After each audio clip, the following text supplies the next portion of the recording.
Wonka, not terrible? Not bad. Good. Maybe. Wonka. Why have I gone back to like caveman language for this intro? Don't know. There's a new Wonka film out you may or may not have seen, starring none other than Timothée Chalamet, who, you're looking at a big old fan right here. Although, who isn't a big fan of Timmy at this point?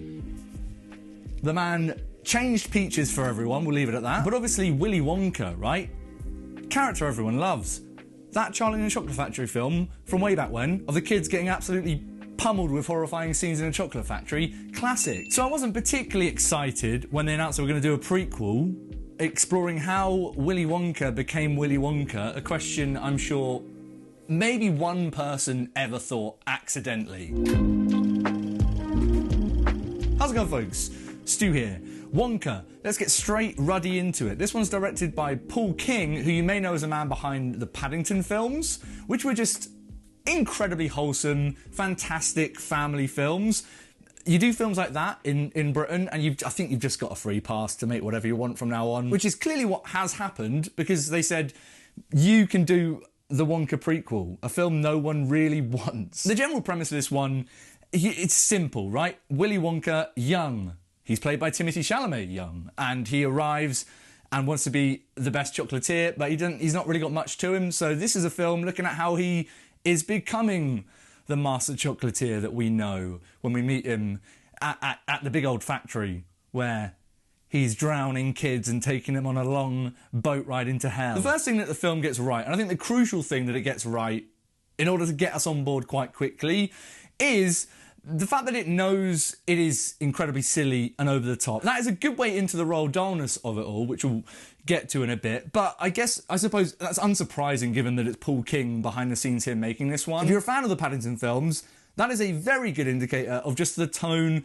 and the vibe of this thing overall. He is very good at sticking to that whimsical, silly, over-the-top, absurd, fun family film vibe that he had going in the other ones. The other ones being Paddington, not the other Wonka films. This may as well be just Paddington 3 with Timmy Chalamet as Wonka making chocolate instead of a bear. I think that's a good thing on one hand, in that I enjoy the Paddington films. Everyone enjoyed the Paddington films, but it's a slightly frustrating thing on the other hand, in that it's just kind of not as good a version of the Paddington films, and I did spend a lot of this one feeling a little bit like I'd seen this whole thing before, because for the most part, we pretty much have. I will say though, it did win me over quite quickly with that vibe, because for all its problems, of which we'll get to, there are many, it does have a charm to it, and it does have this very kind of genuine and thoughtful and sincere British charm to it all. Roald Dahl's stories are just obviously quintessential with a lot of people's childhoods growing up, but Roald Dahl has this very kind of specific type of silliness to his stories. It's not just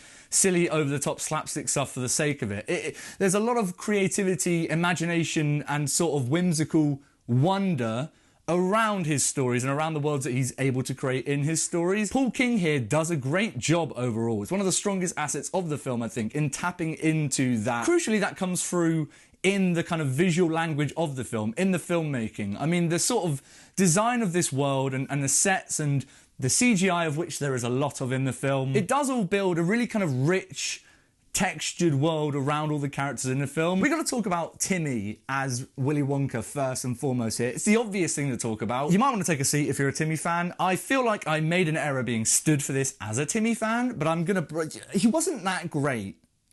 It does kill me to say he wasn't that great in this film. There are multiple facets to it that do and don't work for me. I think when his character has the quieter moments and we are just with him sort of going through some of those beats in the film, that all feels really good, and he does have an immediate likeableness to him, which helps. The moments I think he falls flat in are where it feels like he's kind of reminding himself to do the Gene Wilder-isms, right?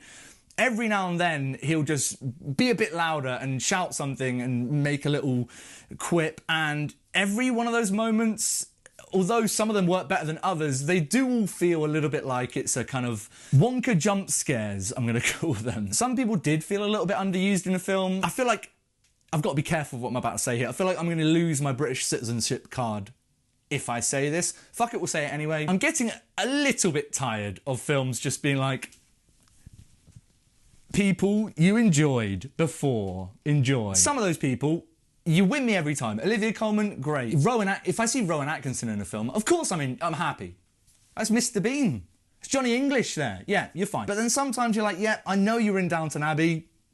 You're not really doing much here, are you? And those characters that just pop up and say things and are a little bit annoying because of it, but I think we're expected to enjoy more because, hey, we knew who they were. They fall flat a lot in this film. There's a lot of them in there. Biggest culprit was Matt Lucas, who was annoying every time he popped up and was a part of the humour of the film that kind of didn't really work with me, or that grated me a little bit more than that type of humour has worked previously in other Paul King films. Which is a shame. I did want to find this film a lot funnier than it was. And that's not to say that there aren't moments that are funny. There are chuckles throughout, and it does have like this general sense of good family humour. It's effective for that. But I don't know, I just feel like more jokes here fell flat or felt a little bit cringy and obnoxious versus the Paddington films. I feel a little bit lazy just continuously comparing it to Paddington, but obviously it's going to happen. That's what we got to go off here. But that's something that I kind of found across the board with this thing. It was half genuinely charming and fun and enjoyable, and then the other half just a little bit too grating and obnoxious and cringy for my liking. As a big fan of musicals, I like the music in this thing. I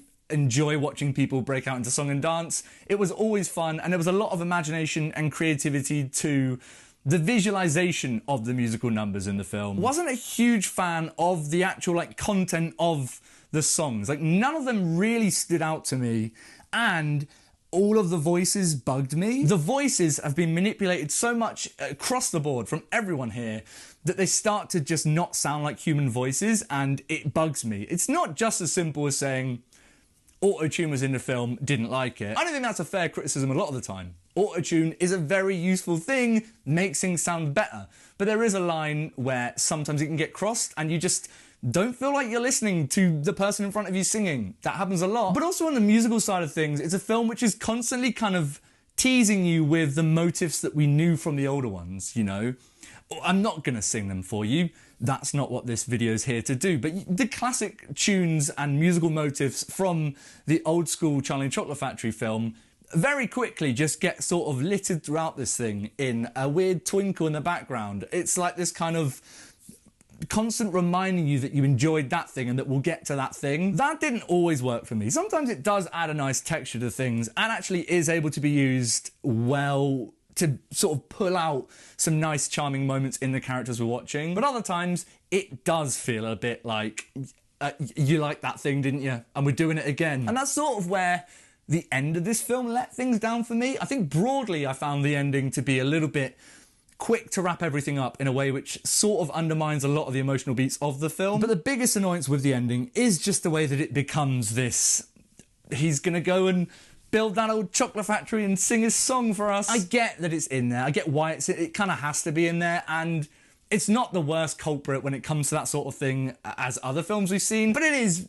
obvious. I'm aware of it when it's happening. I know what you're doing here. Overall though, there is enough good stuff going on here, and I think just versus my expectations, I mean, this thing was a fucking wonder. As a family musical, it's gonna hit a lot of the bases people need it to hit, and it's going to do very, very well, I think. But what about you guys? Have you seen Wonka? Are you excited to see Wonka and check it out when it comes out in cinemas? Let me know what you thought about it in the comments down below. Let me know how it compares for you to the previous Wonka, Charlie and the Chocolate Factory films we've had. I've seen some people say this is the best one. Those people are wrong. But whatever you thought, let me know in the comments down below. We'll have a little chat. And of course, if you enjoyed this video and you do want to see me talk about more shit, go ahead and click subscribe. The button is down there for that, as well as links to my socials, all of that good stuff. Go clicky, whatever you want to do. I will see you guys very, very soon for some more thoughts on more films. But until next time, I am going to go and think about chocolate, but not eat it, because I am, in fact, a vegan. I don't have any vegan chocolate in the house. That's a struggle. I really fucked up here.